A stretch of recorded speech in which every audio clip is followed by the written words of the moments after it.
Bonjour à tous. Merci d'être parmi nous pour ce lancement du numéro national de prévention du suicide, un webinaire organisé par Santé Mentale France en collaboration étroite avec le 3114. Je vais passer immédiatement la parole à Denis Leguet, le président de Santé Mentale France.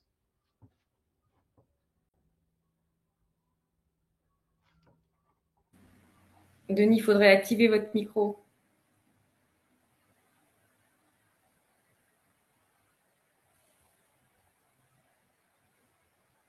Il n'est pas actif, hein. C'est en dessous là.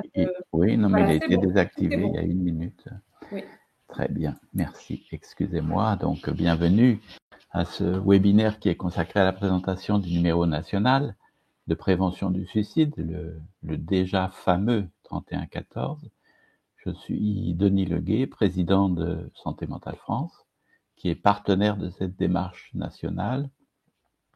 Un petit mot sur Santé Mentale France, c'est une fédération qui réunit des personnes morales, des hôpitaux, des associations, des établissements sanitaires ou médico-sociaux, des GEM, des clubhouses, des centres ressources, etc.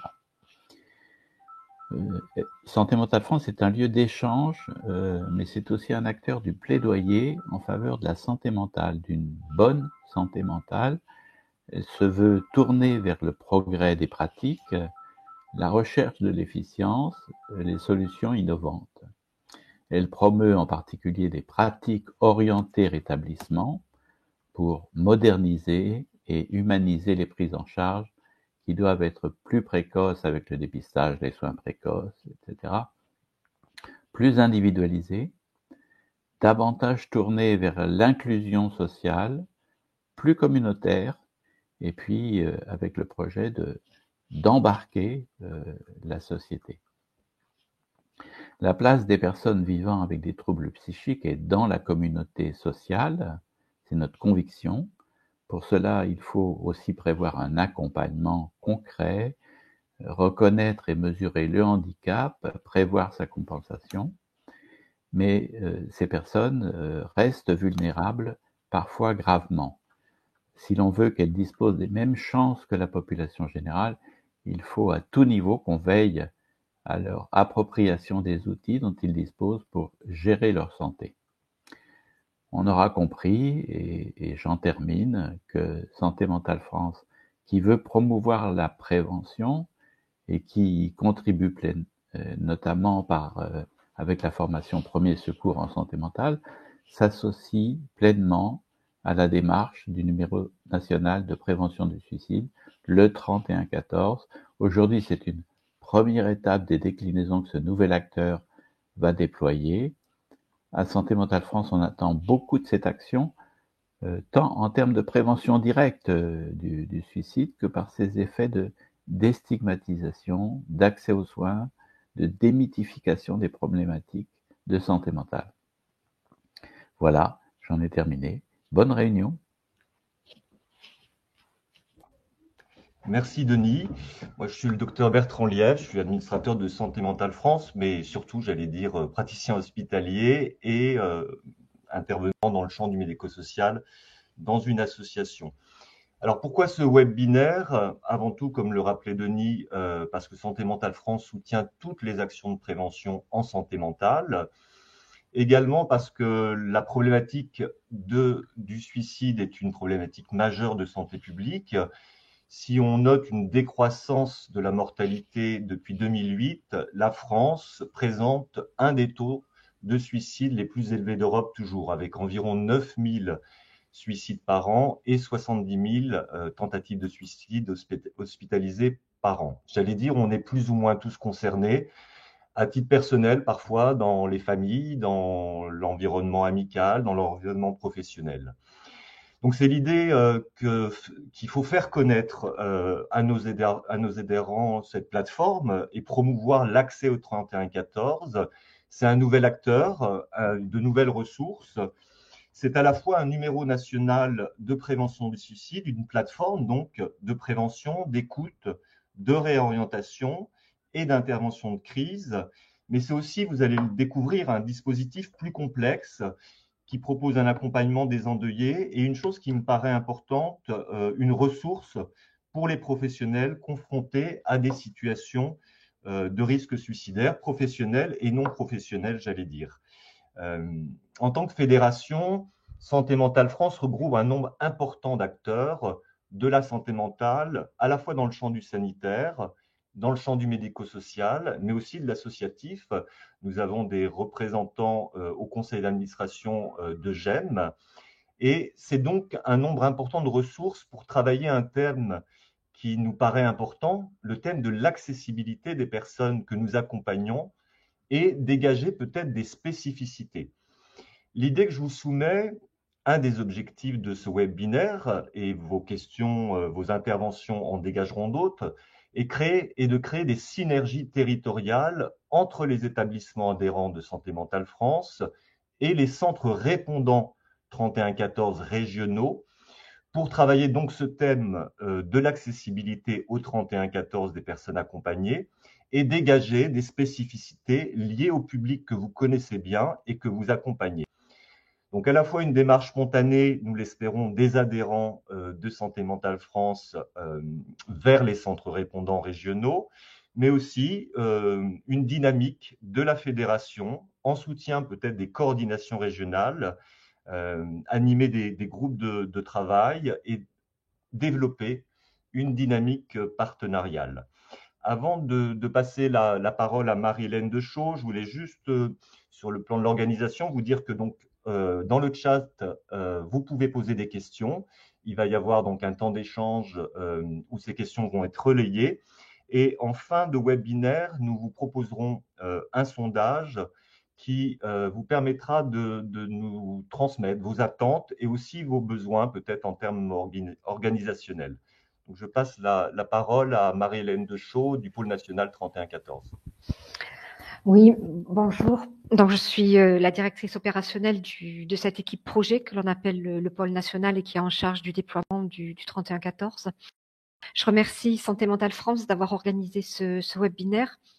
Nous avons co-construit le contenu à destination des adhérents dans une double intention, un peu comme le rappelait Bertrand, à la fois une intention d'information, puisqu'effectivement le 3114 peut être une ressource pour vous, et une intention qui est de vous inviter à vous rapprocher des centres répondants qui sont au-delà d'une ligne téléphonique des acteurs effectivement à part entière en prévention du suicide, parce qu'à côté des répondants, il y a du personnel dédié en charge de mailler le territoire, de faire du réseau et de créer des coopérations avec des acteurs de différents champs, social, médico-social et sanitaire.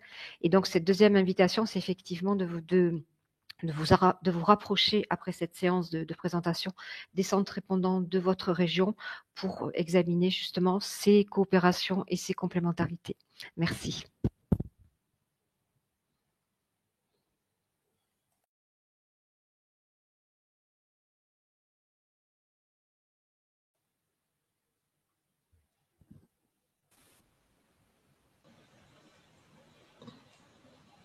Bertrand, je pense qu'il faut mettre mon... Oui, je vais passer immédiatement la parole à Chantal Manoni du pôle national. 3114, pourquoi et comment? Je vous laisse la parole, Chantal. Il va falloir allumer votre micro. Merci. Je ne sais pas si vous pouvez afficher le diaporama. Bonjour à tous. Effectivement, aujourd'hui, on peut se demander pourquoi parler du suicide. Alors, Bertrand l'a rappelé rapidement dans son introduction. Effectivement, en France, en tout cas, la prévention du suicide reste un enjeu qui est toujours d'actualité pour plusieurs raisons. Une mortalité trop élevée, l'a rappelé Bertrand. Pour vous donner un ordre d'idée, c'est quand même 2 à 3 fois plus le nombre d'accidents de la route en fonction des régions. Et on a tous en tête les campagnes de prévention pour les accidents de la route. Et on pourrait imaginer que la communication autour du suicide soit un peu plus importante. En tout cas, même si la mortalité diminue, on reste quand même en France en 17e position sur 28 pays. Et du coup, on peut faire des efforts, cette mortalité diminue, donc ça nous démontre aussi que c'est pas une fatalité et que c'est important de se donner les moyens d'aller plus loin, sachant qu'un suicide impacte plusieurs personnes. Hein, ça peut impacter jusqu'à 135 personnes. Et donc, des personnes vulnérables Vous peuvent être entendez quelque particulièrement chose? touchées par le suicide. L'effet crise Covid a touché particulièrement les jeunes filles chez qui on observe des taux vraiment importants de passage aux urgences pour anxiété et gestes suicidaires. Et puis, on note aussi dans le cadre du suicide, comme dans d'autres thématiques de santé, des inégalités sociales et territoriales de santé. Vous pouvez voir sur la diapositive suivante, les petits triangles jaunes, ce sont les régions qui ont des taux supérieurs à la moyenne régionale, et les petits ronds blancs, ce sont les régions qui ont des taux inférieurs à la moyenne régionale. De là, il faut quand même se méfier de ces chiffres. Déjà, en suicidologie, on a des chiffres qui sont souvent anciens, pour la mortalité du moins, et au niveau des régions, en infrarégional, il existe aussi des inégalités importantes, et que même si la moyenne régionale est favorable, en fait, il se peut qu'il y ait des départements qui soient au-dessus des moyennes nationales. Ceci étant dit, je passe la parole à Christophe, qui va vous exposer plus précisément le 3114 et son organisation. Merci beaucoup Chantal. Donc moi je suis le docteur Debien au sein du pôle national. Je suis chargé du pôle déploiement, c'est-à-dire de l'installation des différents centres de réponse. Vous allez mieux comprendre juste après. Donc à qui s'adresse le 3114 ? Eh bien, le 3114, comme vous le voyez, il s'adresse à un ensemble de personnes, évidemment les personnes concernées par des idées suicidaires, mais du continuum. Vous savez que la crise suicidaire, c'est quelque chose qui s'installe dans le temps, avec un continuum entre des idées suicidaires, j'allais dire, pas trop structurées, jusqu'à un projet de passage à l'acte. Donc là, on incite les personnes à venir le plus tôt dans la crise suicidaire nous solliciter. On s'adresse évidemment aux personnes qui sont en train de passer à l'acte aussi, ou qui vont passer à l'acte dans un avenir proche. Et donc là, c'est tout le sens de l'articulation très forte que nous avons avec nos collègues des SAMU Centre 15 et nos collègues des urgences, qu'elles soient psychiatriques ou somatiques. Et puis, on s'adresse aussi, et je reviendrai juste après, aux personnes qui sont endeuillées par suicide. Donc les personnes concernées dans un premier temps, les proches et l'entourage, donc que l'on soit inquiet pour un de ses proches ou que l'on ait des questions autour du suicide, on peut appeler le 3114 évidemment. Et ce que je vous disais juste avant, avec une particularité, en tous les cas un souci particulier vis-à-vis des endeuillés par suicide, puisque comme l'a rappelé Chantal, un suicide impacte fortement une moyenne de 6 personnes, mais expose 135 personnes. Donc, il y a des mesures à prendre pour éviter les phénomènes de contagion suicidaire. On s'adresse alors aux amis professionnels. En fait, quand on dit professionnels, en fait, c'est tous les intervenants de première ligne. Donc, ça peut être évidemment les personnels des champs sanitaires, mais des champs aussi médico-sociaux, sociaux.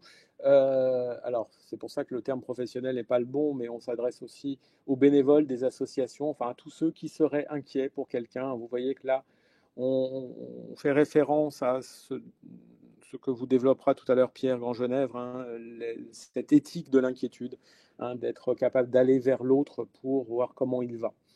Les personnes endeuillées, j'en ai parlé, et donc c'est une ligne qui est une ligne de recours professionnelle, confidentielle et non pas anonyme. On pourra revenir dans vos questions sur cette notion qui aujourd'hui couvre l'ensemble du territoire français, y compris ultramarin, mis à part les endroits où on ne capte pas. Et je pense au territoire de l'intérieur en Guyane, par exemple. Elle est là 24 heures sur 24, 7 jours sur 7, et elle est gratuite. Alors l'organisation que nous avons choisie, c'est une réponse territorialisée. En fait, on ne voulait pas faire une plateforme qui soit située sur une seule ville de France et qui n'ait pas une connaissance, qui n'est pas une connaissance suffisante du territoire où ils sont implantés.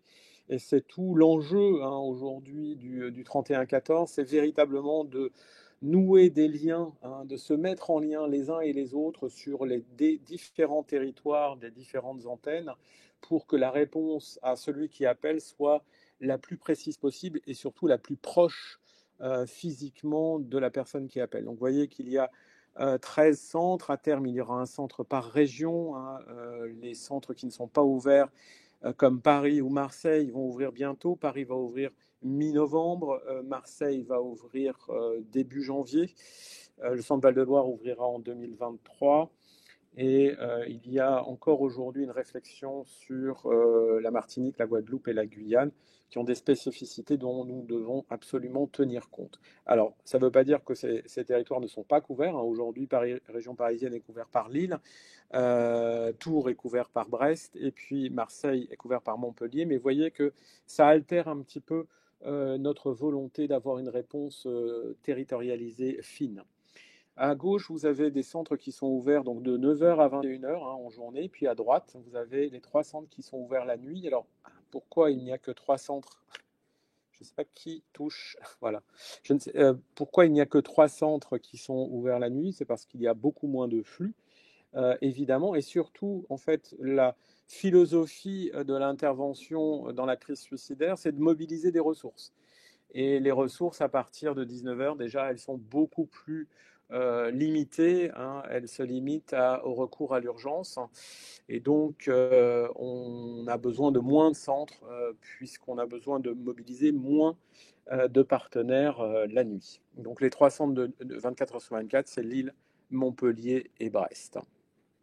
Il y a qui sur ces centres? Eh bien, il y a toute une équipe. Hein. Une équipe... alors, les territoires d'outre-mer, puisque je le vois dans le chat, sont couverts par Montpellier aujourd'hui, à l'exception de Saint-Pierre-et-Miquelon, qui est couvert par Brest pour des raisons historiques. L'équipe des centres répondants, c'est qui? C'est des répondants. Et les répondants, c'est qui? Ce sont des infirmières et des psychologues qui ont bénéficié d'une formation spécifique qui a été mise en place par le pôle formation, dont Pierre Grandgenèvre est le leader, qui a bâti des modules de formation à partir d'un guide de bonne pratique professionnelle qui lui-même a été élaboré par ce même pôle formation dans un temps record selon une méthodologie très rigoureuse, hein, puisque c'est une méthodologie inspirée de ce que fait la haute autorité en santé à partir des modèles en suicidologie, d'une revue de littérature, de focus group. Hein. Il y a donc des personnes concernées qui ont participé à la réflexion hein, de ces modules, enfin de ce guide de bonne pratique professionnelle et donc de ces modules. Et puis l'ensemble a été validé par un groupe d'experts, dont nos collègues québécois. Donc des infirmières, des psychologues particulièrement attentifs à une chose, hein, la première chose qui est le fondement du 31-14, c'est l'établissement d'un lien de qualité. Avant tout, hein, c'est ça le premier objectif de ces répondants. Et évidemment, derrière, il y a la préoccupation de l'évaluation du risque suicidaire immédiat ou reporté, et puis le côté intervention de crise que Pierre peut-être développera un petit peu plus. Le reste de l'équipe, c'est un coordonnateur médical hein, qui a comme tâche d'animer cette équipe hein, et de répondre aux différentes sollicitations cliniques qui peuvent surgir. Et vous le voyez, il y a 2 personnes très importantes qu'on a mis d'emblée. C'est le chargé de réseau, puisque pour être fidèle à ce que je vous ai dit tout à l'heure, c'est-à-dire avoir une réponse territorialisée de qualité, il faut des gens qui vont essayer d'explorer hein, ces réseaux, de les animer, hein, d'identifier les différents partenaires, d'établir des liens et d'animer ces réseaux hein, tout au long du temps. Et puis un travailleur social, évidemment, pour faire le lien entre le monde du sanitaire, le monde du médico-social et le monde du social. Chantal vous a rappelé hein, l'importance de la préoccupation du 31-14 sur les inégalités territoriales de santé. Évidemment, il y a une secrétaire médicale qui a tâche d'animer l'ensemble de l'équipe et un cadre infirmier qui, en collaboration avec le coordonnateur médical, a la tâche d'accompagner les répondants et notamment sur un point qui nous tient particulièrement à cœur, c'est la qualité de vie au travail de ces répondants, puisque ces répondants sont exposés hein, constamment à la problématique suicidaire, que c'est compliqué Et donc, il faut bien les accompagner pour qu'ils puissent réaliser leurs tâches dans les meilleures conditions. Je te repasse la parole, Chantal.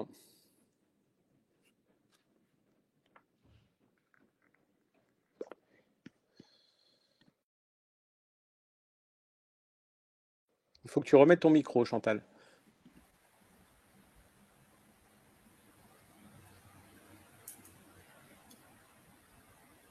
Alors Chantal n'a pas son micro, je me suis permis d'ouvrir le mien. Oui, ça y est, Chantal, je pense que c'est bon là. Excusez-moi. Oui, je voulais souligner que les équipes, elles travaillent aussi avec une éthique et des fondamentaux qui sont vraiment très importants. Et du coup, je passe la parole à Pierre. Hein.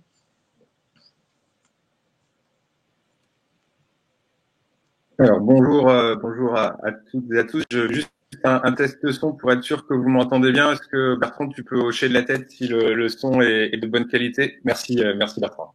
Merci beaucoup. Alors moi, je suis le docteur Blanc Genèvre, je suis responsable de la coordination du pôle formation du 31-14. Et là, je vais essayer assez brièvement de vous expliquer un petit peu la philosophie du 31-14 et par rapport à cette philosophie, ce que l'on a proposé en termes de formation à nos répondants. La philosophie du 31-14, elle repose sur deux grands principes qui ont déjà été évoqués. D'une part, l'éthique de la clinique de l'inquiétude, l'éthique de l'inquiétude, et d'autre part, l'intervention de crise. Alors, quand on parle de l'éthique, de principes philosophiques de l'éthique de l'inquiétude, on en arrive à la clinique de l'inquiétude, qui a été prônée largement par les professeurs Walter ou le professeur Veva, qui repose sur la question du lien. Et l'accent, le premier temps de la formation a été vraiment mis sur cette notion du lien qui est primordial pour intervenir entre l'appelant et le répondant dans un climat de confiance et de bienveillance, bien évidemment. Alors, comment on a pu insister sur cette notion du lien? Eh bien, on a insisté en mettant en avant des principes psychologiques, psychiatriques qui tournent de la disponibilité qui est bien évidemment matérielle avec cette possibilité de répondre 24 heures sur 24, mais aussi disponibilité cognitive et émotionnelle pour être prêt à recevoir et interagir par rapport à des récits qui peuvent avoir une teneur émotionnelle assez importante. Bien évidemment, on mobilise aussi toutes ces notions d'empathie, d'écoute active, qui sont vraiment pour nous des moteurs à cette relation d'aide. Donc, en résumé, en pratique, ce qui est proposé aux répondants, c'est de prendre ce temps, de faire connaissance avec l'appelant pour sortir d'une évaluation trop professionnelle avec des cases à cocher et en même temps prendre des informations qui vont être soit administratives, soit cliniques, parce que bien évidemment, on doit proposer une évaluation. Et par exemple, quand on parle justement de cette ligne confidentielle et non anonyme, eh bien très rapidement, il a été aussi important pour nous de poser que si la personne appelant ne souhaite pas donner son nom ni son prénom immédiatement, eh bien, on ne mettrait pas fin, bien évidemment, à la discussion, et que c'est ce climat de confiance, ce lien, cette alliance qui sera mise en place avec l'appelant, qui nous permettra, dans un second temps, de recueillir ces informations. Alors, cette clinique de l'inquiétude, ce lien, cette rupture de l'isolement, pourquoi ? Dans quel but ? Eh bien, encore une fois, là, on a travaillé sur une notion assez importante dans la crise suicidaire qui est centrée sur la notion de souffrance. Alors, ça peut paraître évident, mais en parlant de la notion de souffrance, eh bien, on met de côté tous les a priori et les représentations qu'on peut partager autour du suicide. Par exemple, est-ce que c'est un choix de se suicider? Est-ce qu'on est libre de se suicider? Est-ce que c'est égoïste? Est-ce que c'est courageux? Eh bien, toutes ces réponses-là qui pourraient être un frein, une entrave aux soins, à l'accès aux soins, sont mises de côté parce que on parle de la notion de souffrance. D'ailleurs, cette notion de souffrance, elle est venue aussi de focus group qu'on a réalisé avec des patients qui avaient fait une tentative de suicide et pour qui le mot suicide, idée suicidaire ne pouvait apparaître que très tardivement dans leur cheminement des difficultés. En revanche, souffrance, ça leur parlait et tous étaient capables de nous dire bah oui, on n'était pas bien, on allait mal, on souffrait. D'où ce panel très large qui était présenté par Christophe avec cette communication sur ce numéro allant de la souffrance aux idées suicidaires parfois très, très scénarisées. Deuxième grand principe, l'évaluation, l'intervention de crise. Alors l'intervention de crise, on tire notamment toutes nos réflexions des travaux du professeur Monique Séguin et Jean-Louis Terra dans les années 2000, et cette évaluation se base sur l'histoire de vie, la trajectoire de vie de nos appelants. Donc il est demandé à nos répondants d'interroger sur qui sont ces appelants, d'où ils viennent, ce qu'ils ont vécu dans l'enfance en termes de traumatisme, en termes aussi par exemple d'antécédents de tentatives de suicide, pour réussir à déjà renforcer cette relation et aussi connaître le profil de l'appelant.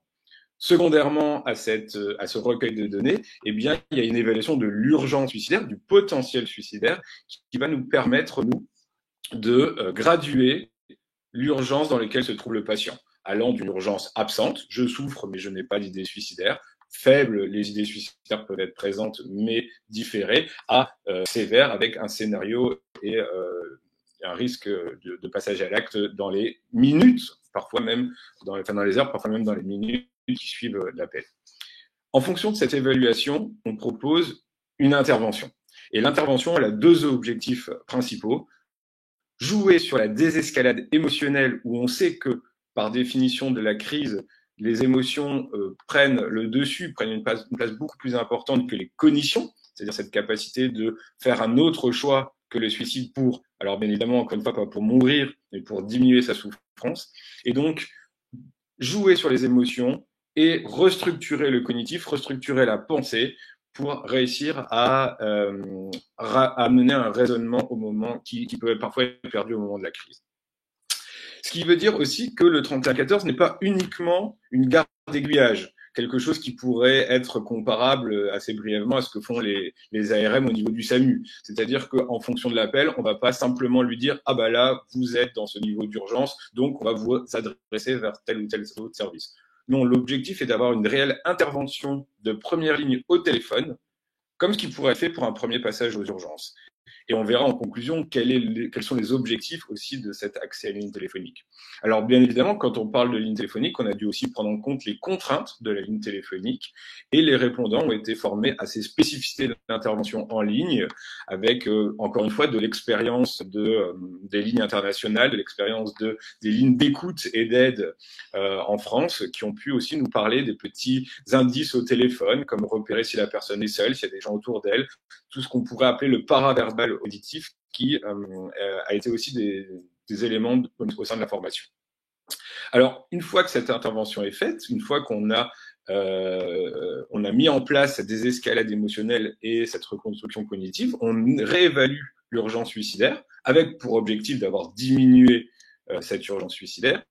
Et là, en fonction de cette nouvelle évaluation, on va proposer une orientation. Orientation qui pourrait être vers des structures de première ligne si l'urgence suicidaire reste élevée, comme par exemple le SAMU, les urgences, etc. Des orientations vers des soins de seconde ligne, comme par exemple le médecin généraliste, les centres médico-psychologiques, les psychiatres ou psychologues ou soins en libéral, mais aussi toutes les structures médico-sociales, sociales qui pourraient concourir à l'optimisation de la prise en charge des patients. Finalement, là, ça fait 8 minutes que je vous parle et vous me dites, mais on n'a pas encore parlé de santé mentale, on n'a pas parlé de maladie psychiatrique. Eh bien, c'est fait exprès. C'est fait exprès parce que pour nous, cette prise en compte de la maladie psychiatrique ou de la maladie mentale n'est pas un facteur initial modifiant notre prise en charge. Encore une fois, je vous expliquer que la porte d'entrée du 3114, c'est la souffrance. Alors, bien évidemment, on sait que la présence d'une pathologie mentale ou même une pathologie mentale décompensée va augmenter notre inquiétude, mais ça, j'en parlerai dans un second temps. Ce qui a été posé aussi de façon assez nette et qui répond au modèle de la crise, c'est que tous les gens qui souffrent d'une pathologie mentale ou d'une pathologie psychiatrique ne se suicident pas, et que bien évidemment, j'ai perdu le fil de ma pensée, et que les gens qui se suicident ne souffrent pas, voilà, j'ai retrouvé, excusez-moi, les gens qui se suicident ne souffrent pas non plus forcément d'une pathologie psychiatrique. Donc, on remet la souffrance au centre de notre intervention. Cela étant dit, on a quand même pris en compte certaines situations par rapport à l'évaluation des répondants qui vont simplement augmenter notre niveau d'inquiétude. Et parmi ces situations, eh bien, il y a certaines qui sont en lien avec des symptômes de pathologie psychiatrique, comme par exemple quelqu'un qui aura des propos délirants au téléphone, quelqu'un qui viendra de vivre un événement traumatisme aigu, quelqu'un qui sera alcoolisé. Et donc, ce recueil d'informations n'aura pour objectif que de modifier, moduler notre niveau d'inquiétude et donc, bien évidemment, d'en sortir une orientation différente qui pourra également être bien plus spécifique. Alors, pourquoi toutes ces précautions? Eh bien, pour conclure, les objectifs du 3114, ça va être d'utiliser ce moyen d'accès aux soins qui est assez différent de se rendre aux urgences, appeler, aller voir un psychiatre, aller voir un psychologue. On sait que c'est une difficulté. Donc, potentialiser ce moyen d'accès aux soins pour renforcer la prise en charge des appelants et des personnes en souffrance, pour renforcer aussi la déconstruction des mythes et la stigmatisation qui sont des barrières à l'accès aux soins, et promouvoir une synergie, promouvoir des acteurs de terrain pour que tous ensemble, on propose une prise en charge optimisée et favorisée pour ces appelants. Bien évidemment, quelques termes qui ont été repris par Christophe. Ce numéro est aussi ouvert pour les tiers qui sont en présence de personnes qui souffrent et qui sont souvent démunies et qui ont besoin d'un avis, d'une aide de professionnels de santé, psychologues, infirmiers formés, et puis pour les professionnels intervenants au niveau des soins. Je vous remercie.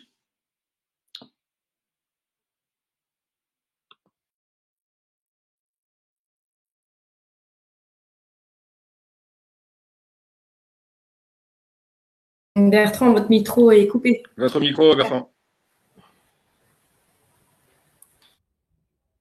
Je disais, je vais juste faire un petit lien parce que voilà, on va juste passer la parole on va passer la parole à Maxime Vieux, qui est psychologue et chargé des réseaux au Centre répondant de Lyon, qui va nous présenter des situations cliniques. C'était l'idée, effectivement, d'éclairer cette présentation par des cas concrets qui vont, je pense, pour beaucoup d'entre nous, nous parler. C'est à vous, Maxime. Est-ce que vous m'entendez correctement? Okay. Du coup, je vais vous présenter deux situations. Majoritairement, je vais voir le temps que ça prend et je verrai si je pourrais compléter avec une autre. Dans un premier temps, une situation, on est interpellé par une professionnelle du champ du social. Et dans un deuxième temps, une autre situation, on est interpellé directement par une personne en souffrance. Alors, ces deux situations ne sont pas forcément exhaustives. Avec deux situations, c'est compliqué d'être exhaustif sur ce qu'on peut recevoir sur 3114, mais en tout cas, ça vous permettra peut-être d'avoir une idée un peu plus précise de ce qui peut arriver sur la ligne et de la manière dont on peut la prendre en charge. Donc, sur la première situation, on a eu une assistante sociale qui nous a appelé sur le 3114. Cette dame, elle nous appelle parce que juste avant l'appel qu'elle fait au 3114, elle était au téléphone avec un monsieur qu'elle suit pour des problématiques sociales et des problématiques notamment financières. Elle nous explique que c'est un monsieur qui a de gros problèmes financiers, qui vit seul, et ils ont eu un échange téléphonique. Ce monsieur lui aurait dit qu'il voulait se défenestrer d'ici 3 jours. Il lui aurait dit qu'elle pouvait jeter tous les dossiers et puis aurait mis court à la conversation, aurait mis fin à la conversation, et du coup, il aurait raccroché. Suite à ça, elle a essayé de le rappeler, mais sans réponse de sa part, elle était particulièrement inquiète vis-à-vis de ses propos. Cette dame avait notion quand même qu'il y avait une équipe mobile qui suivrait peut-être ce monsieur, donc elle a essayé de les joindre, mais finalement, elle nous indique au téléphone qu'en fait, l'équipe mobile ne suit plus ce monsieur depuis un certain temps. Donc, c'est dans ce cadre-là qu'elle en vient appeler le 3114. Elle nous informe du coup de ces éléments-là. On l'écoute ensuite du coup pour prendre la situation. Et puis, on l'informe de ce qu'on peut lui proposer derrière, c'est-à-dire qu'étant donné que le monsieur ne répond pas, qu'il y a un passage là potentiellement programmé sur 3 jours, c'est aussi là où peut jouer notre inquiétude dont parlait mon collègue juste avant. Nous, on a fait le choix à ce moment-là de lui proposer nous-mêmes d'appeler le monsieur. Donc, du coup, c'est ce qu'on fait. On raccroche avec l'assistante sociale, on informe qu'on la tiendra au courant. Et puis derrière, on prend le numéro et on appelle ce monsieur. Donc, il nous répond. On discute un petit peu avec lui. On se rend compte, effectivement, il nous fait part très rapidement qu'il a des idées suicidaires par défenestration. On élabore un petit peu plus, il nous explique qu'il habite au 3e étage, qu'il a prévu de passer à l'acte dans 3 jours. C'est un monsieur qui met beaucoup en avant de gros problèmes financiers. Notamment, il nous explique que depuis 2 ans, il a des grandes difficultés à payer son loyer, il a de grandes difficultés à pouvoir s'acheter de quoi manger, et qu'il aurait vu quand même plusieurs fois des assistantes sociales, et ça ne, selon lui, en tout cas selon son ressenti aussi, ça ne répond pas en tout cas à sa problématique, pas assez, et il se sent démuni face à tout ça, et face à des problèmes auxquels il ne voit pas de solution. Il nous explique du coup envisager voilà, le passage à l'acte. C'est un monsieur qui a la quarantaine, qui vit seul, qui est en situation d'invalidité. Il nous dit avoir très peu de liens avec d'autres personnes en dehors des professionnels du secteur social, qu'il a pas de lien avec d'autres personnes ou très peu en France, et du coup c'est extrêmement compliqué pour lui. À ça, du coup, on se rend compte quand même que le dialogue finit par tourner beaucoup autour de la question financière. C'est difficile d'aller sur d'autres champs. On se rend quand même compte qu'il n'y a pas d'antécédent de tentative de suicide, mais à côté de ça, il n'y a aucun facteur protecteur chez ce monsieur. Le dialogue est un petit peu compliqué aussi en raison parfois de la barrière de la langue, malgré qu'on essaie de s'y adapter. Voilà. On apprend au cours de la conversation, du coup, que ce monsieur est un médecin généraliste, qu'il aurait aussi un suivi psychiatrique, mais il ne se rappelle pas du nom de son psychiatre. Il se rappelle par contre du nom de son médecin généraliste et il accepte de nous donner le numéro de téléphone de son médecin généraliste et son nom.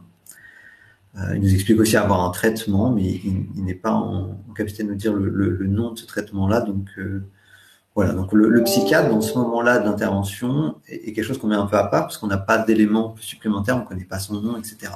Par contre, ce monsieur à ce moment-là a accepté de nous donner le nom du médecin généraliste et il accepte surtout ce que propose du coup la répondante à ce moment-là, c'est que nous fassions le lien avec le médecin généraliste pour lui faire part de la situation particulièrement inquiétante de ses propos. Il est en accord avec ce point-là et c'est quelque chose qui peut le rassurer de savoir que le médecin généraliste sera mis au courant. On convient aussi avec ce monsieur-là que dans la foulée après avoir appelé le médecin, nous on le rappellera lui le lendemain. Donc suite à ça, on appelle le médecin généraliste qui nous répond aussi pour l'alerter sur la situation. Il nous explique, le médecin généraliste, qu'il avait vu le monsieur il n'y a pas encore si longtemps, qu'il n'y avait pas de propos suicidaires à ce moment-là, mais il décrit quand même un monsieur assez impulsif. Et lui nous apprend par contre le nom du coup du psychiatre, parce qu'il a connaissance du nom du psychiatre. Il nous explique qu'il va se mettre en lien avec le psychiatre, que c'est ce qu'on convient avec lui, et le médecin généraliste va appeler monsieur pour essayer de lui donner un rendez-vous le lendemain. Donc suite à ça, je vous passe au lendemain du coup, où nous on avait convenu avec la personne en souffrance de la rappeler. Donc on l'a rappelé à ce moment-là, elle nous explique qu'entre-temps le médecin a pu le joindre, a pu lui donner un rendez-vous, que ça a diminué un petit peu sa crainte vis-à-vis de sa situation, ça l'a un petit peu rassuré aussi d'être entendu et de savoir que des interlocuteurs ont pu se mettre en lien au sujet de sa situation. Il rapporte pas d'idées suicidaires le jour où on l'appelle. Il évoque toujours ses difficultés financières, bien sûr, qui sont toujours présentes et qui est un élément majoritaire autour de sa souffrance. Voilà. On convient quand même avec le monsieur que nous, on se remet en lien derrière avec le médecin traitant pour venir un peu finaliser la boucle autour de la situation. Et on rappelle le médecin qui l'a effectivement eu au téléphone avec des propos suicidaires qui sont plus d'actualité ce jour et avec du coup un rendez-vous qui est programmé le jour même avec le médecin traitant qui fait du lien aussi avec le psychiatre et l'assistante sociale qui assure le suivi social. Voilà pour présenter un peu une situation qui a mené beaucoup d'appels, enfin un certain nombre qui n'est pas représentatif du coup de toutes les situations, mais qui permet aussi de mettre en avant comment, en mobilisant un acteur du social qui nous interpelle, on a pu aussi mettre en lien les différents acteurs qui étaient autour de la personne. J'ai peut-être plus beaucoup de temps, je vais vous faire juste une autre situation qui est plus courte, autour d'un jeune qui nous a appelé directement. Donc on va inventer un prénom pour ce jeune homme, on va dire qu'il s'appelle Antoine. Antoine, il nous appelle, au moment de l'appel, il est en pleurs. Il dit rapidement, au milieu de ses pleurs, qu'il ne sait pas quoi faire, qu'il nous appelle pour demander de l'aide, mais voilà, c'est assez confus dans un premier temps, étant donné qu'il est en train de pleurer, c'est pas facile. Donc il y a une première étape d'essayer de venir le réconforter, venir travailler le côté qui puisse, sur la respiration, par exemple, des choses de ce type-là. Quand on a quelqu'un en pleurs, c'est difficile d'aller tout de suite sur l'exploration de ce qui se passe pour la personne. Il nous expliqué du coup qu'il a 17 ans, qu'il est extrêmement en difficulté. Il nous dit très rapidement qu'il est suivi pour une dépression depuis plusieurs mois par son médecin traitant. Il nous dit qu'il a des traitements, mais que malgré tout, il se sent toujours en grande difficulté. Il nous explique aussi avoir une psychologue depuis très peu de temps. Et du coup, on va un peu sur les élaborations de qu'est-ce qui le met en difficulté, qu'est-ce qui lui fait peur aujourd'hui et pourquoi il nous appelle. Il nous dit qu'il a des idées suicidaires. Il nous parle de jeter d'un pont qu'il a identifié vers son lieu scolaire et que ces idées suicidaires, elles sont là depuis 2 semaines. Et depuis 2 semaines, il a ces pensées-là qui lui tournent en tête avec une envie de passer à l'acte et à la fois, il a extrêmement peur de le faire. Il a un sentiment vague que la situation, elle se répète. Il nous raconte un petit peu l'histoire de sa vie auparavant, en tout cas des années qui précédaient. Il a déjà eu des idées suicidaires auparavant. Il a vraiment l'impression qu'il ne s'en sortira pas et qu'il n'y a pas de solution, on va dire, face à sa situation et à son mal-être. Et il nous explique surtout qu'il n'arrive pas à en parler à son entourage, qu'il ressent aujourd'hui le besoin d'être pris en charge, c'est pour ça qu'il nous appelle, mais que c'est extrêmement difficile pour lui d'en parler à son entourage, qu'il ne l'a jamais fait. Donc on discute avec lui, on finit par convenir qu'on contacte son médecin traitant, ce avec quoi il est d'accord, et surtout qu'on contacte sa mère pour en parler à sa place, parce que c'est trop difficile pour lui d'en parler aujourd'hui. Il convient qu'il a besoin d'être aidé, et il est d'accord sur le fait qu'on appelle sa mère, et il fera même part d'un soulagement très important sur le fait que nous, on puisse faire le lien et expliquer la situation à sa maman. On convient avec lui du coup entre-temps qu'il aille sur l'infirmerie, parce qu'il est dans son lieu scolaire à ce moment-là. Et du coup, qu'entre-temps, on va le rappeler après, mais qu'on prend attache avec son médecin traitant pour essayer de lui avoir un rendez-vous dans la journée et qu'on explique la situation à sa maman. Donc suite à ça, on appelle la mère du coup pour l'informer de la situation. Extrêmement inquiète, du coup, elle se propose donc, pour aller en cohérence aussi avec son lui propose qu'elle aille chercher son enfant, son fils, au lycée. Et du coup, en parallèle, on essaie de contacter le médecin traitant et la mère aussi nous dit qu'elle va essayer de contacter le médecin traitant. Nous, on n'arrive pas à avoir le médecin traitant, on laisse un message. Entre-temps, on arrive à revoir la mère qui, elle, a réussi à avoir le médecin traitant. Il va essayer de trouver un créneau, mais il n'est pas certain de pouvoir en avoir un. Du coup, on convient avec la maman que s'il n'a pas un créneau dans la journée, qu'elle amène quand même son fils sur les urgences. Du coup, voilà. Ensuite, on rappelle Antoine pour lui expliquer la situation, ce à quoi il est rassuré, et du coup, sa maman viendra par la suite le chercher à l'établissement. Le médecin ne pouvant pas donner de rendez-vous le jour même, ce jeune homme, du coup, est allé sur les urgences avec un rendez-vous sur le médecin, mais en décalé, pas le jour même. On avait contacté aussi la psychologue parce qu'il était d'accord. La psychologue, on lui avait laissé un message parce qu'on n'avait pas réussi à la voir. Elle nous a rappelé d'elle-même, la psychologue, 4 jours plus tard, dans cette situation, pour nous dire qu'elle avait bien eu notre message, qu'elle avait pu parler avec les parents et avec Antoine, qu'entre-temps, il avait vu un pédopsychiatre et que lui, qu'elle le revoyait cette semaine et donc avait avancé aussi son rendez-vous avec ce jeune homme. Voilà. Et je pense que j'ai presque dépassé le temps, donc je vais m'arrêter à 2.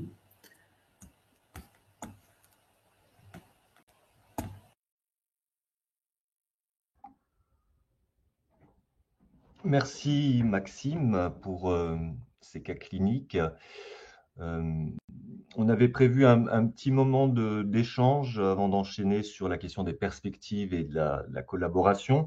Je vais me permettre de transmettre 2 questions, 1 ou 2, ça va dépendre du temps que vous prendrez pour répondre. Une personne se posait la question entre mineurs et majeurs, quel point de différence dans la procédure d'évaluation et les procédures d'intervention. C'est-à-dire, est-ce que vos modes de lecture, au-delà de l'entretien, j'allais dire, d'anamnèse, parce que j'ai bien compris, et biographique, j'ai bien compris que c'était un entretien qui pouvait être long, y a-t-il des différences entre ces 2 points? Ces deux publics, j'allais dire.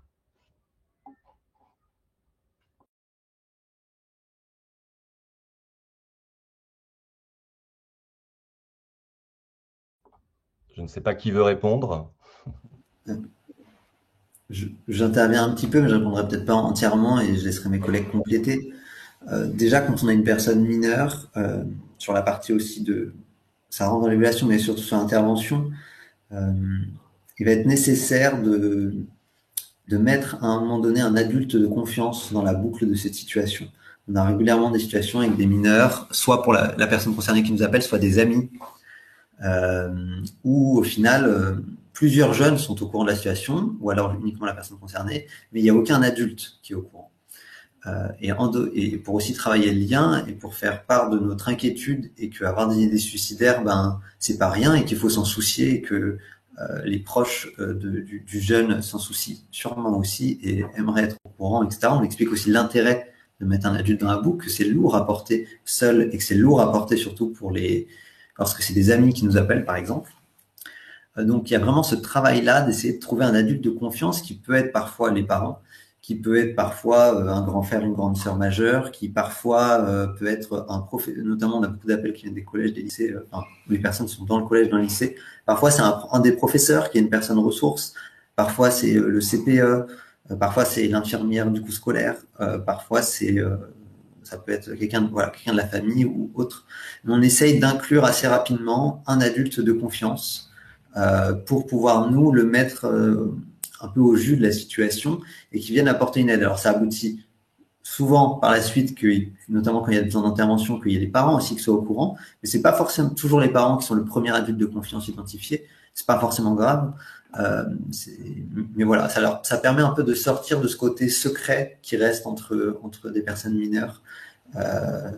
Et ça permet d'avoir un acteur supplémentaire, mais aussi quelqu'un sur qui un peu plus se reposer et qui permet de faire avancer aussi la situation.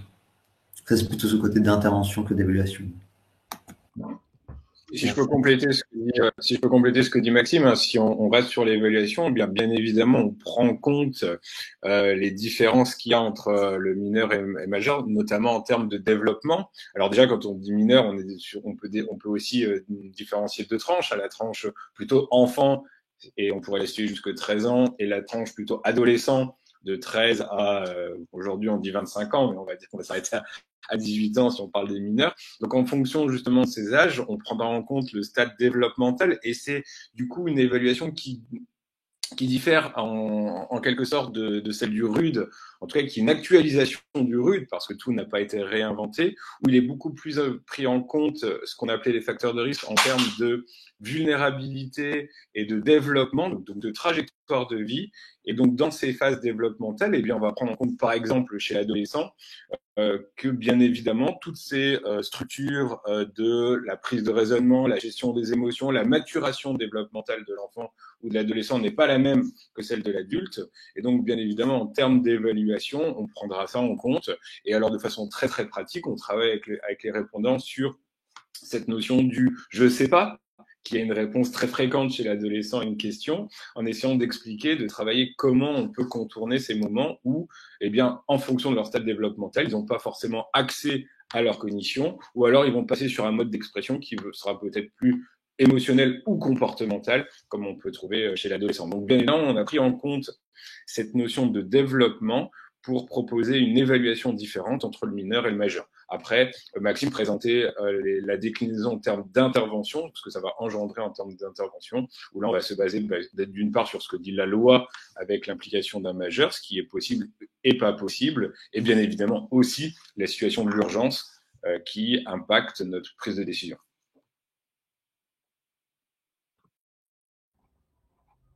Merci de vos deux réponses. Nous avons 1 minute d'avance. Je retiens la question de Frédéric qui me tient particulièrement à cœur, mais on va pas la poser on va la poser dans le temps d'échange, mais pas maintenant. Vous n'aurez pas le temps de répondre suffisamment. Donc on va passer à la question des perspectives 31-14 et Santé Mentale France, cette question qu'on abordait dès le départ de collaboration, de synergie, d'attente. Et donc, je passe la parole au docteur Chantal Manoni, qui va nous présenter les chantiers au niveau national. Merci Bertrand.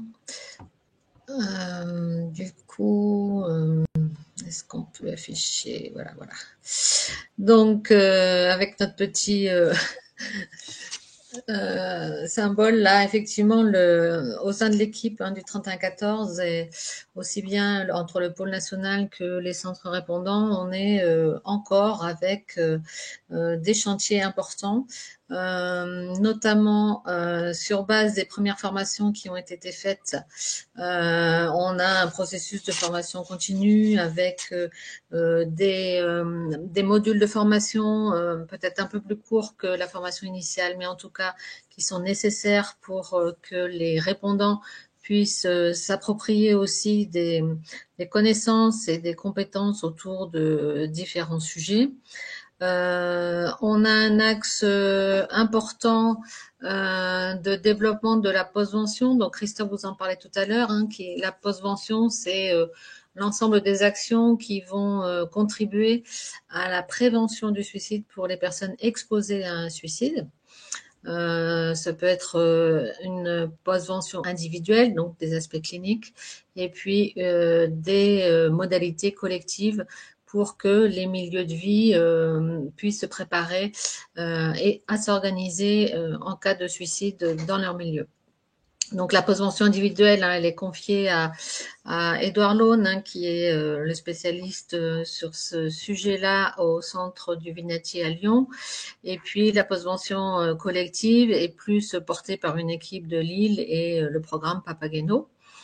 Un autre bras de développement du 3114, c'est de compléter la solution téléphonique par un chat. C'est aussi compléter la solution téléphonique par divers moyens techniques en tenant compte que certains publics sont porteurs de handicap, que ce soit des handicaps moteurs, psychiques, sensoriels, et qu'il faut à la fois adapter la réponse téléphonique, donc formation des écoutants, mais aussi sans doute adapter les aspects techniques. Un gros chantier est ouvert avec une collègue du pôle national, Roxandra Jorioz, qui est l'articulation avec les lignes d'écoute associatives, type SOS Amitié, SOS Suicide Phoenix. Et actuellement, il y a une belle dynamique qui se développe de manière à ce que 3114 et écoute associative puissent être complémentaires et formaliser un petit peu cette complémentarité. Et puis, il nous apporte aussi, au-delà de la réponse téléphonique, d'être acteur de la prévention du suicide sur les territoires et donc de développer nos interfaces avec les partenaires régionaux et infrarégionaux. Et pour ça, Christophe le disait tout à l'heure, il y a un chargé de réseau dans chaque équipe. Et le chargé de réseau et évidemment le reste de l'équipe, avec les assistantes sociales notamment, vise à développer en fait les partenariats pour deux raisons. Se faire connaître puisque les partenaires d'aval peuvent avoir besoin du 3114 et vous avez vu que les personnes qui peuvent appeler couvre un panel assez large et donc les partenaires de différents champs doivent se sentir légitimes pour appeler le 3114 et puis il est aussi important de bien connaître le territoire pour orienter au mieux les personnes. En tout cas, il nous semble important de mailler ces partenariats aussi pour contribuer à la réduction des inégalités sociales et territoriales de santé. Ça fait partie des objectifs explicites du 3114 que de contribuer à la réduction de ces inégalités et donc d'aller vers un certain nombre de publics qui sont plus vulnérables que d'autres au regard du suicide. Et puis, globalement, on peut dire que le rôle du 3114 et des centres répondants doit s'appuyer et doit développer ce qu'on appelle la stratégie globale de prévention du suicide, animée par les ARS en région. Et pour vous expliciter un petit peu mieux ce que c'est que cette stratégie de réseautage, je passe la parole à Florian de Bordeaux, qui va vous donner des aspects un peu plus concrets de ce que j'ai pu vous dire. À toi, Florian. Merci beaucoup. J'espère que vous m'entendez. Oui, mon micro a l'air d'être ouvert. Voilà. Donc moi, je suis le docteur Giron. Je suis psychiatre à Bordeaux et je suis responsable médical du centre répondant de Bordeaux, qui est un centre de jour en charge du territoire de l'ex-Aquitaine, qu'on appelle maintenant le Sud Nouvelle-Aquitaine. Et j'ai donc 5 minutes pour vous expliquer les deux aspects de ma présentation, ça va être de vous expliquer qu'est-ce que c'est ce travail de réseau et comment on le fait, premièrement, et deuxièmement, de vous convaincre de l'utilité et de l'intérêt de ce travail de partenariat et de réseau pour améliorer les problématiques, pour améliorer la prévention du suicide d'une part, et puis peut-être même au-delà, pour améliorer les conditions de santé mentale de la population. Alors, pourquoi un réseau en prévention du suicide ? Pour commencer, il y a de nombreuses interventions qui sont connues et reconnues comme efficaces, des dispositifs parfois même très innovants, de lutte contre l'isolement, du maintien du lien avec les personnes suicidantes, et notamment le dispositif vigilance, la formation des médecins généralistes, et tout ça s'est mis en place en France depuis plus de 30 ans, voire même voilà, la prévention du suicide, ça a près d'un demi-siècle en France. Et avec ça, on voit que les taux de suicide, tous âges confondus, ils diminuent. Il diminue constamment depuis quelques décennies, mais c'est une diminution qui reste modeste. On n'arrive pas à casser la courbe. Et le constat qu'on en tire, l'hypothèse en tout cas qu'on en tire, c'est que la simple juxtaposition d'interventions, si efficace puisse-t-elle être, ne suffisent pas à faire une stratégie de prévention efficace pour autant. Et donc, il y a tout l'enjeu de l'organisation, de la coordination, de la synergie, j'ai entendu ce mot tout à l'heure, et au final, donc, de l'intégration de ces dispositifs pour les intégrer dans cette stratégie globale de prévention du suicide qui est à court actuellement dans la politique nationale.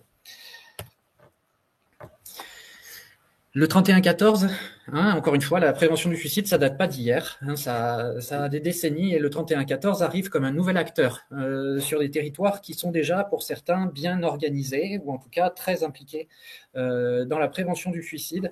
Et les centres régionaux, les centres répondants régionaux sur ces territoires ont 3 axes de travail. Le premier axe de travail, c'est d'être centre de réponse. Le deuxième, c'est d'être collaborateur du pôle national. Et être un acteur territorial de la stratégie globale de la prévention du suicide, c'est un axe à part entière de nos missions. Donc, ces missions ont, de façon opérationnelle, c'est s'ancrer dans les territoires et contribuer donc activement à cette stratégie globale, réduire les inégalités sociales et territoriales de santé en réfléchissant à un niveau infrarégional, voire même infradépartemental dans certaines situations, je vous montrerai une diapositive tout à l'heure, et de veiller aux questions d'accessibilité, notamment pour les personnes les plus vulnérables et porteuses d'un handicap. Donc la pertinence de cet échelon régional dans la stratégie globale de prévention du suicide, c'est que nous, en tant que centres régionaux, on connaît bien les caractéristiques de notre territoire. On peut contribuer de façon fine à la surveillance épidémiologique et s'articuler très finement avec les dispositifs d'aval, qu'ils soient sanitaires, sociaux, médico-sociaux, associatifs, éducatifs, j'en passe, bénévoles, initier des articulations étroites avec d'autres programmes, les acteurs de la prévention de la stratégie globale, donc les Sentinelles, le programme Papageno, Vigilance, et tous les acteurs qui sont déjà engagés, à commencer par les médecins généralistes, tous les autres professionnels de santé, les réseaux existants, les dispositifs d'écoute et d'aide à distance. On contribue, on met en place des actions de communication et de coopération, et on participe aux instances de démocratie sanitaire. On peut apporter une expertise complémentaire à celle déjà existante, et on agit également pour la prise en compte des inégalités sociales et territoriales de santé. Voilà, donc on a une fonction d'intégration opérationnelle de manière à soutenir cette stratégie globale de prévention du suicide. De façon concrète, il y a un poste dédié à cette activité, même si c'est plus compliqué que ça. Il y a donc un chargé de réseau qui intervient à mi-temps et qui a pour objectif de se faire connaître, d'aider à nous faire connaître si les partenaires ou les usagers ont besoin du 31-14, de développer les réseaux d'aval pour de meilleures orientations, de participer au réseau de prévention du suicide, de les initier ou de les renforcer. Alors, il n'y a pas que le chargé de réseau qui participe à cette mission de réseau, le coordinateur médical, donc le médecin, on arrive, quand on prend nos missions de coordinateur du 31-14, on arrive avec nos réseaux, avec notre réseau sanitaire. L'assistante sociale, elle arrive avec son réseau médico-social et social. Et c'est, voilà, mais on a vraiment ce mi-temps qui est dédié à l'articulation de tout cela. parce qu'on intervient, on arrive dans un écosystème qui existe déjà. La stratégie de prévention du suicide, elle est pilotée au niveau régional par les ARS. Nous, on doit s'insérer au milieu de tout ça. Donc, on participe à beaucoup de comités de pilotage, à beaucoup de groupes de travail pour s'insérer dans cet écosystème qui implique, encore une fois, le sanitaire, le médico-social, le social, les élus, les projets territoriaux de santé mentale, les contrats locaux de santé, les conseils locaux de santé mentale, les associations. Bon, pour se faire connaître, on a des supports de communication, je ne reviens pas dessus, site internet, des affiches. Voilà, et ces partenariats, ces coopérations, ça peut être, voilà, j'en donne quelques exemples avec des opérateurs en prévention du suicide en Dordogne, dans le Lot-et-Garonne, c'était pendant la journée nationale de prévention du suicide. C'est pour ça que le ciel est assez gris et que tout le monde a des manteaux. Voilà, c'était en Dordogne et dans le Lot-et-Garonne, qui sont des départements très impactés par la question du suicide, avec des opérations de communication autour du 31-14. Une coopération avec le Conseil local de santé mentale de Bordeaux, enfin des exemples de coopération, avec une campagne d'affichage en février également, qui a permis de faire connaître le 31-14 à la population générale dans la ville, dans la métropole bordelaise, et prochainement une soirée thématique à l'attention des médecins libéraux. L'association Rénovation, j'en parle parce que ce sont nos partenaires privilégiés, puisqu'ils sont responsables de tout l'aspect formation en prévention du suicide sur notre territoire. Donc on participe, nous, le 31-14, à toutes ces rencontres annuelles avec le réseau des formateurs en prévention du suicide GEPS, et on contribue à des actions de formation ciblées. Voilà, il y a plein d'autres modalités, façons et occasions de faire réseau. Parfois, ça va être dans le cadre du recours au 31-14 pour une situation clinique. Parfois, la situation clinique complexe est l'occasion de créer, de développer un partenariat. On a pu développer un partenariat avec la DSDEN 33 suite à une vague de tentatives de suicide au sein d'un établissement scolaire. On peut, à l'occasion, diffuser des bonnes pratiques, faire des débriefings auprès des médecins généralistes, et c'est comme ça aussi qu'on fait réseau. Parfois, c'est au détour d'actions de communication auprès du grand public. La journée internationale de prévention du suicide, c'était le 10 septembre, qui nous a permis de rencontrer des groupes d'entraide mutuelle, qui nous a permis de rencontrer des associations étudiantes avec des projets de stand, avec des projets d'intervention sur le congrès, par exemple, de la Fédération nationale des étudiants kinésithérapie. Et puis, parfois, c'est suite à des rencontres d'échanges qui sont organisées par le pôle national, par Chantal Magnoni et Marie-Hélène Deschaux, avec le réseau des unions nationales, notamment. Voilà. Le deuxième aspect, c'est l'articulation avec les dispositifs d'aval. Donc, les dispositifs d'aval auxquels nous pouvons adresser des appelants. Il est extrêmement vaste, avec des intervenants de première ligne, des dispositifs de première ligne, les urgences psychiatriques, non psychiatriques, les CMP, le médecin généraliste, mais aussi tout un panel d'intervenants de deuxième ligne. C'est extrêmement vaste. Il y a le social, le médico-social, le sanitaire libéral, le sanitaire psy, l'hospitalisation, les cliniques, les associations, le social, les dispositifs d'écoute. Voilà, donc c'est de l'importance de faire réseau, c'est-à-dire d'aller rencontrer. Je vous ai mis des exemples d'interventions qui nous ont permis d'interventions de réseautage, comme on dit, avec ce travail de cartographie des ressources, qui est un travail incessant. Je veux dire par là que les ressources, ça évolue tout le temps, c'est extrêmement dynamique. C'est donc un travail de veille, c'est un travail d'initiation de ces réseaux, mais il y a un travail de veille et d'actualisation permanent, des communications régulières auprès des établissements publics de santé mentale, des communications auprès des conseils ordinaux, des URPS, des cliniques, des liens réguliers avec le social et le médico-social. Et des rencontres régulières qui nous permettent de réfléchir à des articulations, encore une fois, fines, parce que c'est pas tout d'avoir un numéro de téléphone et de savoir qu'un numéro de téléphone, je pense aux associations, mais je pense ou au CMP, savoir que ça existe, c'est une chose, mais on a besoin pour orienter finement et de façon pertinente, de savoir à quelle heure c'est ouvert, est-ce qu'on peut adresser, comment on adresse de façon optimale pour ne pas déstabiliser complètement le réseau et les partenaires d'aval. Parce qu'au bout du compte, on le sait, c'est les patients, et plus les patients vont être loin dans la crise, plus un manque d'articulation, une mauvaise articulation peut avoir des conséquences néfastes. Donc voilà, toutes ces rencontres sont hyper importante et je voudrais vraiment insister sur ce point, c'est que ces articulations, c'est bidirectionnel. C'est pas nous qui faisons cette cartographie, elle est dynamique et il faut qu'on puisse connaître les partenaires, mais que les partenaires aussi puissent savoir nous saisir pour que ça fonctionne de façon optimale. Et c'est ce travail de réseau qui fait que la prévention du suicide, on ne peut pas la faire chacun dans son coin et c'est comme ça que ça peut avancer.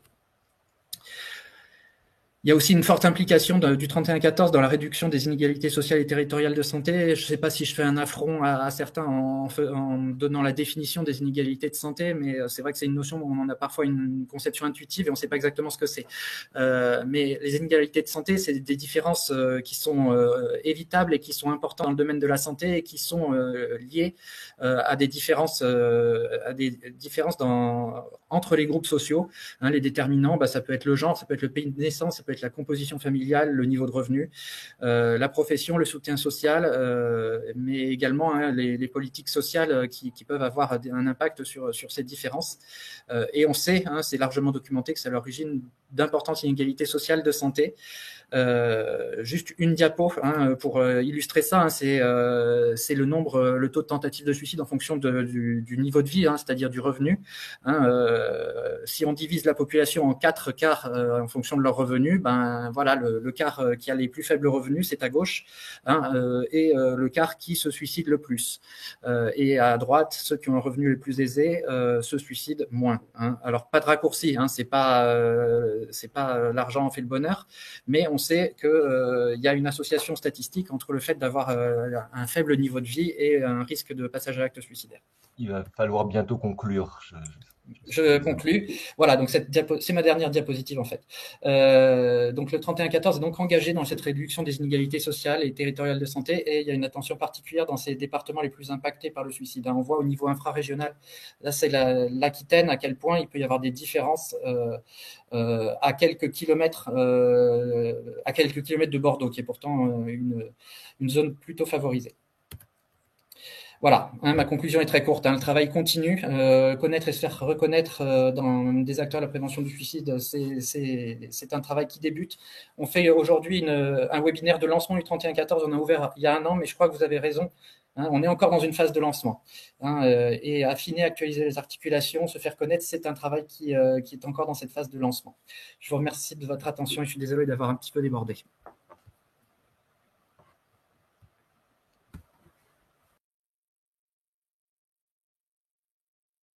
Votre micro est coupé, Bertrand. Merci. On va tout de suite passer la parole à Jean Chélala en tant que communicant, va être concis et brillant. Sur la question essentielle, et c'est la question qui nous anime, comment s'emparer du 31-14 ? Je rappelle après qu'on passera aux questions-réponses, donc restez avec nous, vous aurez les réponses à vos questions, et puis on aura en fin de webinaire le sondage qu'on va vous proposer. Jean, c'est à vous. Merci Bertrand, je vais essayer de faire le plus rapidement possible, normalement ce sera pas long. Alors comment ça paraît du 31-14 ? Nous on a mis en place donc au sein du pôle communication plusieurs outils qui peuvent être mis à disposition non seulement des centres de réponse mais aussi de vous pour ceux qui veulent faire de la prévention du suicide. Donc on a des moyens, des outils en print, donc des petites cartes ressources, des affiches et des dépliants un peu informatifs sur ce qu'est le 31-14.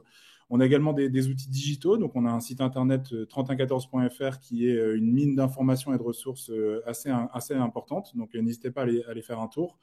On est également présent sur tous les réseaux sociaux, donc là j'ai mis Facebook, Instagram, Twitter et LinkedIn, mais on est sur Snapchat avec qui on a un partenariat, on a TikTok, on a Twitch maintenant, donc on essaie d'être présent sur à peu près tous les réseaux sociaux possibles, imaginables.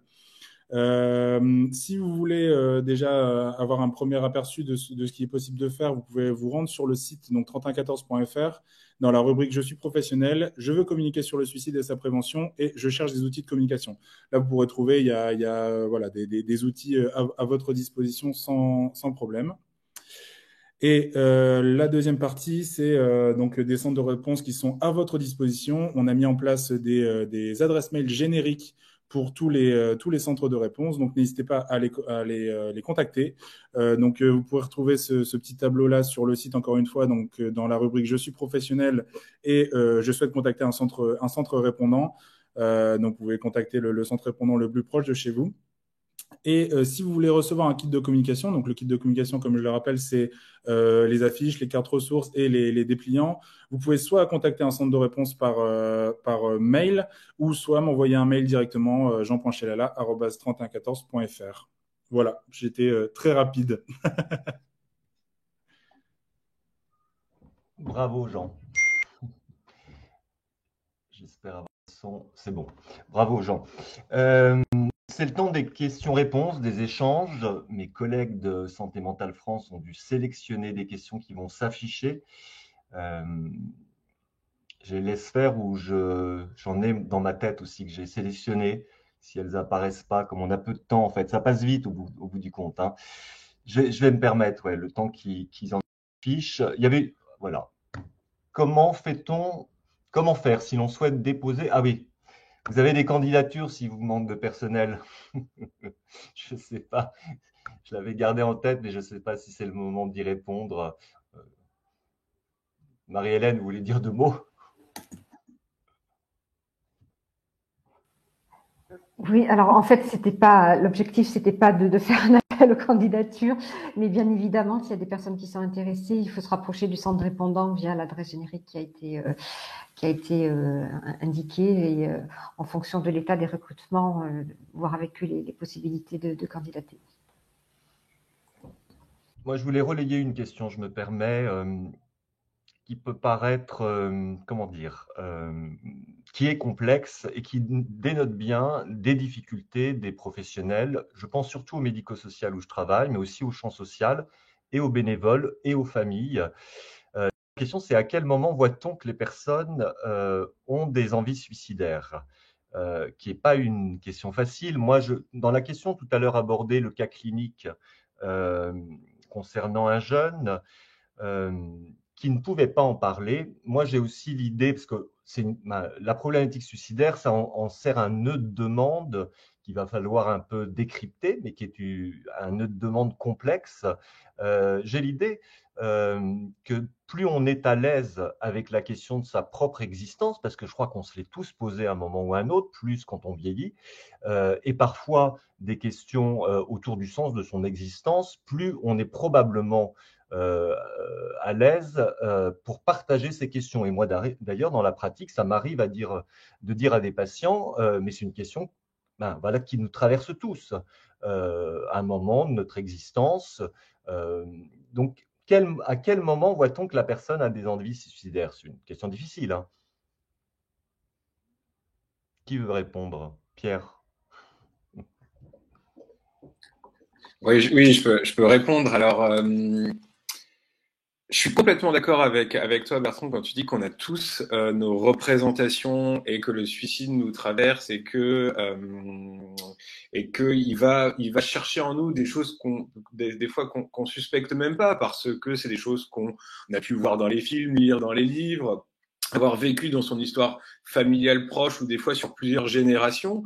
Ça peut même parfois faire référence à notre vision philosophique sur le suicide, même parfois religieuse. Donc en fait, le suicide, effectivement, tout le monde sait ce que c'est. Et justement, il est traversé par toutes ces représentations et ces avis. Alors moi, je me suis toujours battu contre cette notion qu'on nous dit quand on fait de l'aide, du soin, de l'empathie, il faut pas juger. Cette phrase-là, elle me fait beaucoup rire parce qu'en fait, on passe notre temps à juger. On passe notre temps à juger ce qu'il arrive, on passe notre temps à juger si la connexion est bonne sur notre webinaire, ma coupe de cheveux, la chemise que vous avez mis, on passe notre temps à juger. Eh bien, dans la prévention du suicide, moi, ce que j'essaie de dire, c'est que ce jugement, même s'il existe, il faut en prendre connaissance, il faut en prendre conscience, il faut, comme tu dis, Bertrand, se connaître et être capable de le mettre de côté parce que la prévention du suicide résulte surtout sur la diminution d'une souffrance. Et en fait, quand on arrive sur ce point de vue-là, eh bien, on peut être à l'aise pour travailler avec des personnes, pour poser les mots et poser les bons mots. Ça s'apprend aussi un petit peu. Hein. C'est notamment le rôle des formations, soit les formations sentinelles, soit les formations à l'évaluation et à l'intervention de crise. Mais être à l'aise pour poser ces mots. Et alors après, comment on le sait? Eh bien, justement, avec ces mots et avec la réponse à ces mots. Parce qu'on a justement dans notre présentation ces espèces de fantasmes qui disent que quelqu'un qui a des idées suicidaires ou quelqu'un qui veut pas se suicider, il va pas en parler. Et en fait, on sait que ça, c'est faux. On sait que c'est faux et c'est même l'inverse. Vous pouvez faire l'expérience et en tout cas vous représenter l'impact que ça peut avoir chez quelqu'un qui est en souffrance et qui va très mal, de lui poser la question très simple, est-ce que vous avez là en ce moment des idées suicidaires? Et ça va provoquer un soulagement incroyable chez la personne parce que ça va faire naître en lui déjà cette question du lien. Je suis plus seul, quelqu'un s'intéresse à moi, quelqu'un se met en lien avec moi, quelqu'un s'inquiète et en mouvement vers moi. Alors cette question, il est important, et on disait pendant des années qu'il faut la poser et qu'on peut la poser très simplement. Aujourd'hui, on rajoute juste une petite précaution. Il faut la poser sur on est à l'aise, parce que la réponse peut être des fois très très difficile à accueillir et à accepter. Et surtout, il faut la poser si on sait quoi proposer derrière. Il n'y a rien de pire que de demander à quelqu'un s'il a des idées suicidaires et se retrouver avec la réponse de dire bon, et qu'est-ce que j'en fais maintenant? Alors, aujourd'hui, il y a une des réponses, il y a le 3114, qui est un petit peu la réponse magique à tout, de dire bah voilà, si je sais pas quoi faire, je peux toujours appeler le 3114. Mais bien évidemment, avant le 3114, il y avait les urgences, les systèmes de soins, les médecins généralistes, toutes ces offres de soins qui existaient et qui permettaient d'être à l'aise avec cette question. Mais en tout cas, pour y répondre très brièvement, on ne peut pas le savoir autrement. Enfin, il y a d'autres, mais la façon la plus facile de le savoir, c'est de poser la question. Alors le 3114 bien évidemment, mais vous avez bien montré la complexité et l'articulation nécessaire pour les réponses à une situation complexe, personnelle, mais aussi qui implique, comme vous le disiez, l'entourage. Moi j'étais impressionné des 135 personnes que ça peut impacter. Jean-Philippe, une deuxième question que vous avez sélectionnée Denis. Oui, juste une petite question d'organisation. Est-ce que vous avez pensé et organisé la complémentarité avec le réseau SOS Amitié? Existe-t-il encore? On en entend moins parler qu'à une époque. Voilà.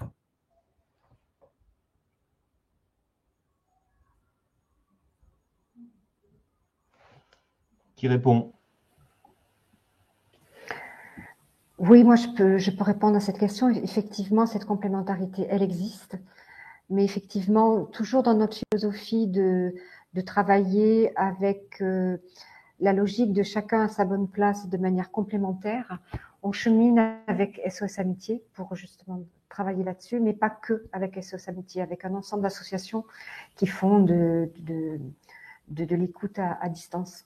Et pas forcément strictement dans le champ du suicide, plus globalement dans le champ de la santé mentale, des violences, etc. Donc oui, c'est un chantier, mais là encore, comme on l'a pris avec vous, avec Santé Mentale, on prend ce temps de construction avec les associations d'écoute. Merci. On va passer à la question de Frédéric qui a été incrustée, si vous pouvez la remettre. Je suis père aidant en santé mentale. L'expérience personnelle en matière de suicide pourrait-elle devenir un savoir expérientiel exploitable au-delà des focus group? D'une certaine manière, est-ce que vous avez déjà ou vous avez l'idée de travailler avec des pères aidants ayant eu une expérience et ayant créé un savoir expérientiel, ayant la plupart du temps des formations universitaires associées, ouais.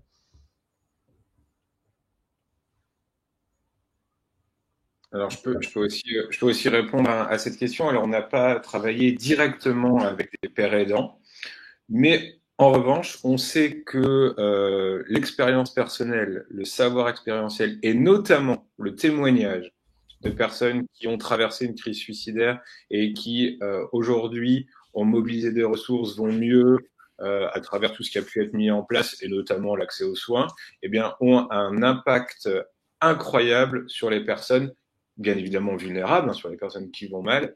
Et pour ça, j'encourage Frédéric qui a posé la question, soit à se rendre sur le site du 3114 parce qu'il y a cette rubrique je veux parler, je peux en parler, ou alors aussi de se rapprocher de l'équipe Papageno. Donc le site c'est Papageno, c'est Papageno qui travaille sur les bons mots, la communication autour du suicide. Et en tout cas, ces témoignages sont d'une force assez incroyable en termes de prévention. Merci. Une autre question, Jean-Philippe. Bonjour, merci pour votre présentation. Je voudrais savoir, s'il vous plaît, si vous avez, après un retour de l'expérience sur le long terme, où vous reléguez la situation sans feedback. La question, parce qu'il y en a eu plusieurs de ce type-là, c'est, vous avez un appel de quelqu'un d'ailleurs qui ne donne pas son nom, qui vous appelle, avec qui vous restez longtemps au téléphone, pour lequel vous avez une crainte de risque suicidaire, qui n'a pas de médecin traitant, qui refuse de consulter un psychologue ou un autre professionnel de santé. Que se passe-t-il? Ouais. Je réponds ou Maxime, après tu pourras prendre et compléter éventuellement, ou Florian. Le après, alors c'est intéressant parce que dans ce que disait Pierre tout à l'heure, il y a deux choses qui sont très importantes dans le 31-14. Il y a enfin trois choses exactement. Il y a l'élaboration du lien avec qui se base sur cette éthique de l'inquiétude, il y a l'évaluation, et c'est pour ça qu'on a mis des professionnels, et puis il y a le côté intervention de crise. Et dans l'intervention de crise, on va aller mobiliser toutes les ressources qu'on a pu identifier et qui correspondent aux différentes problématiques du sujet. On va inciter le sujet à aller vers ces ressources, mais on va aller aussi vérifier s'il a pu avoir accès à ces ressources. Donc il y a un suivi de crise, et j'insiste sur l'association entre suivi et crise, hein, c'est pas un suivi qui remplace pas du tout hein, les professionnels de santé habituels comme que sont les secteurs, les médecins généralistes, etc. Mais par contre, il y a un suivi de crise, c'est-à-dire est-ce que le sujet dont on a identifié les problématiques avec lui a pu se mettre en lien avec les différentes ressources. J'ai essayé de faire court. Merci, c'était très clair, ouais. Peut-être pour compléter, excusez-moi, c'est le principe de cette proactivité graduée, c'est-à-dire qu'une situation, plus elle va nous inquiéter et plus on va être très étayant et accompagnant dans la prise en charge avec...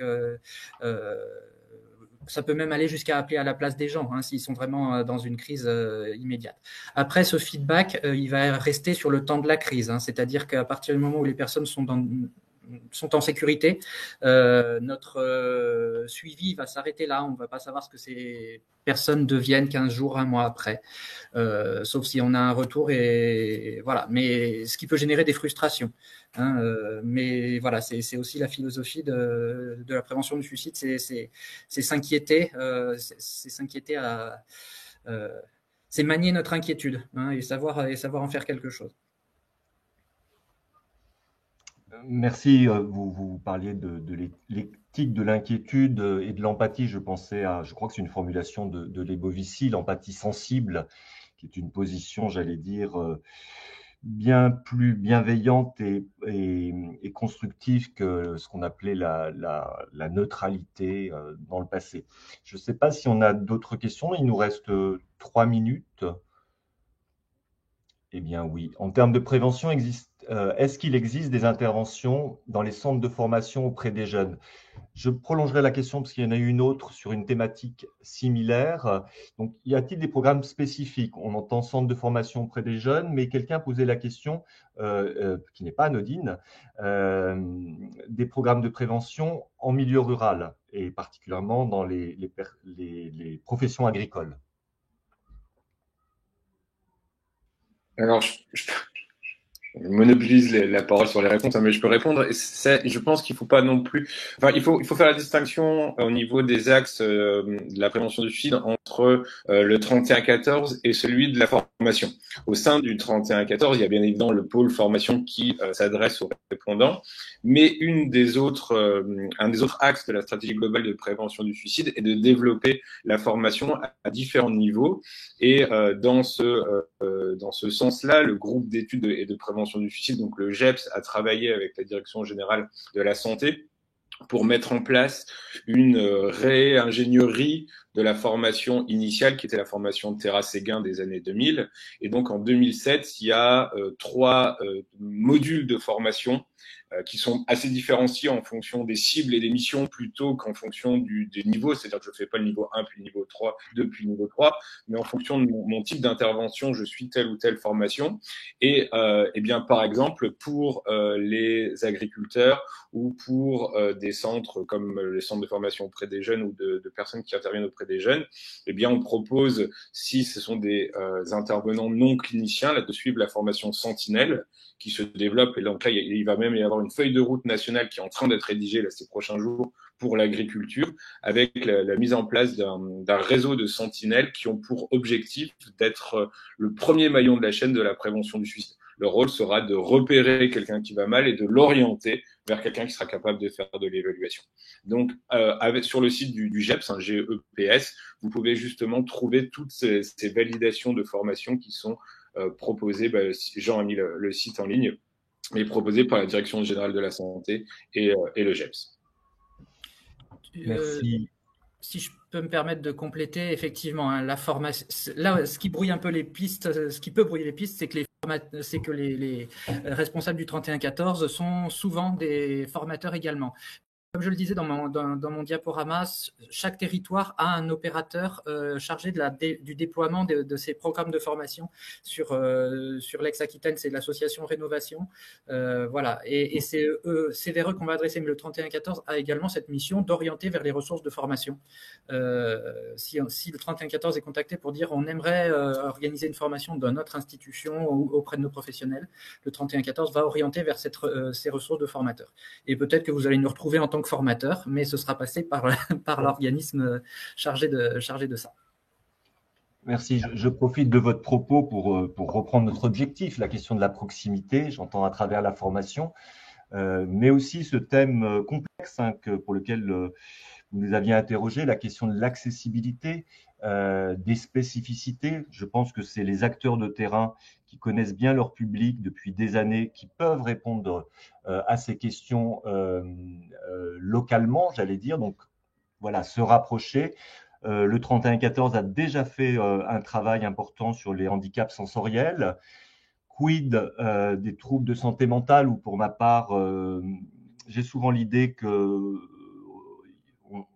on a tous un jour ou l'autre un trouble de santé mentale. Un quart des Français ont un trouble de santé mentale. Après, des questions peut-être plus pointues qui pourront être abordées en région sur, je pense, la question des troubles du neurodéveloppement. Je pense que particulièrement la question de la déficience, le FALC, facile à lire, et qui est un outil. Et je pense aussi la question des troubles du spectre autistique, même si c'est peut-être pas l'essentiel du public accueilli. Je vais laisser la parole à Jean-Philippe Cavrois, le délégué national de santé mentale. Il va commencer. Merci beaucoup Bertrand. Alors voilà, je suis Jean-Philippe Cavrois et notre webinaire touche à sa fin. Et donc, je vais vous proposer de conclure.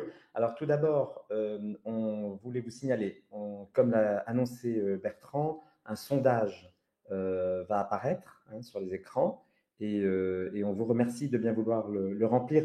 Cela va nous aider à aller peut-être plus loin dans ce partenariat avec le 3114 et compléter aussi cette première étape qu'on a eue ensemble aujourd'hui. Deuxièmement, je voulais voir un peu qu'est-ce qu'on retient de ce qu'on a entendu aujourd'hui. Déjà, pour être tourné vers l'action, le fait de vraiment faire connaître le 3114, c'est un enjeu, on l'a vu, et je pense que le réseau Santé Mentale France et vous tous qui écoutez, on peut contribuer au fait de faire connaître le 3114 encore et encore. Deuxièmement, utiliser le 3114, qu'on le soit soignant, accompagnant, professionnel, aidant. Voilà, on peut utiliser le 3114 comme on a pu le sentir avec la présentation aujourd'hui.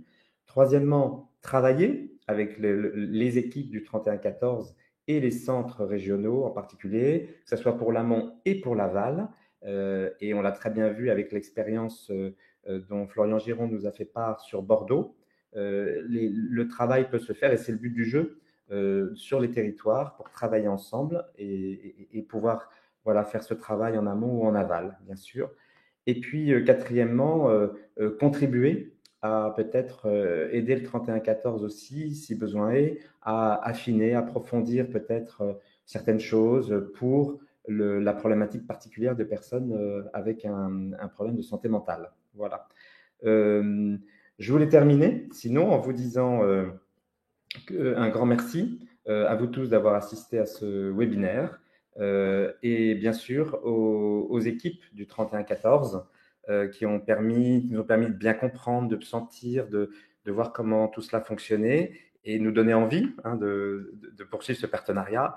Donc, merci à vous tous, Marie-Hélène de Chaux, Chantal Manoni, Christophe Debien, Pierre Grandgenèvre, Maxime Vieux, Florent Giron et Jean Chelala. Vous étiez nombreux à intervenir, mais c'était très, très riche et merci encore. Je voulais remercier pour Santé Mentale France, donc Denis Leguet et Bertrand Lièvre, qui a très bien animé cette session, ce webinaire. Et puis vous donner rendez-vous, puisque l'activité de Santé Mentale France est assez dense ce trimestre, en cette fin d'année. Donc je vous donne rendez-vous. Un des prochains événements sur lequel on voulait un peu insister aujourd'hui, c'était une journée de l'accompagnement qui a lieu en première journée du Congrès français de psychiatrie à Lille et qui est une journée vraiment intéressante dont le thème est aller vers les nouveaux accompagnements, c'est-à-dire aussi des accompagnements dont on ne s'occupe pas forcément toujours et qui sont en revanche très importants pour le rétablissement des personnes, sur la vie sexuelle et affective, sur la parentalité. Voilà, donc c'est des sujets vraiment importants et on est heureux d'organiser cette journée de l'accompagnement en première journée du Congrès français de psychiatrie. Voilà, et puis merci encore à vous. Et puis vous retrouverez bien sûr un replay de ce webinaire sur la chaîne YouTube et sur notre site Santé Mentale France très prochainement. N'hésitez pas à la revoir et à la faire circuler. À très bientôt et merci encore de votre attention et votre participation. Merci.